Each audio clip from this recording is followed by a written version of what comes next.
നിയമസഭാ തെരഞ്ഞെടുപ്പിന് മുന്നോടിയായുള്ള LDFന്റെ വടക്കൻ മേഖലാ വികസന മുന്നേറ്റ ജാഥയ്ക്ക് ഇന്ന് കാസർഗോഡ് കുമ്പളയിൽ തുടക്കം.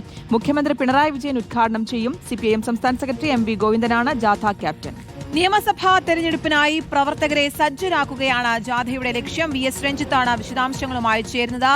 രഞ്ജിത്ത്, ഭരണ തുടർച്ച ലക്ഷ്യമിട്ട് പ്രവർത്തനങ്ങളുമായി പ്രചാരണവുമായി മുന്നോട്ട് പോവുകയാണ് LDF. ഇന്നത്തെ വികസന മുന്നേറ്റ ജാഥ എന്താണ് വികസന മുന്നേറ്റ ജാഥയുടെ അജണ്ട? ജനങ്ങളിലേക്ക് നേരിട്ടിറങ്ങി കാര്യങ്ങൾ ബോധിപ്പിക്കുകയാണോ ലക്ഷ്യം?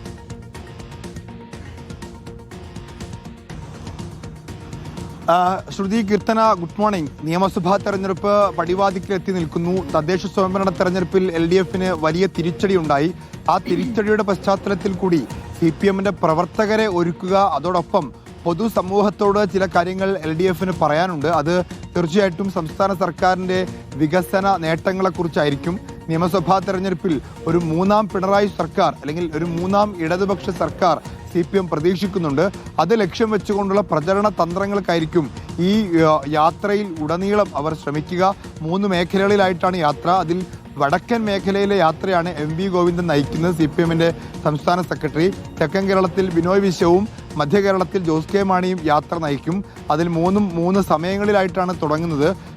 MV ഗോവിന്ദൻ നയിക്കുന്ന യാത്രയാണ് ഇന്ന് കാസർഗോഡ് പിണറായി വിജയൻ ഉദ്ഘാടനം ചെയ്യുക. 16-ാം തീയതി പാലക്കാട് തരൂരിൽ ആ യാത്ര അവസാനിക്കും. സ്വാഭാവികമായിട്ടും പ്രവർത്തകരോടും പൊതുസമൂഹത്തോടും നിരവധി കാര്യങ്ങൾ, പ്രത്യേകിച്ച് ഇപ്പോൾ സ്വർണ്ണക്കൊള്ള ഉൾപ്പെടെയുള്ള വിഷയങ്ങൾ പ്രതിപക്ഷം ആരോപിക്കുകയും അത് പ്രചരണായുധമാക്കുകയും ചെയ്യുമ്പോൾ അക്കാര്യത്തിലൊക്കെ മറുപടി പറയാൻ LDF സർക്കാരിനും CPMനും ഉണ്ട്.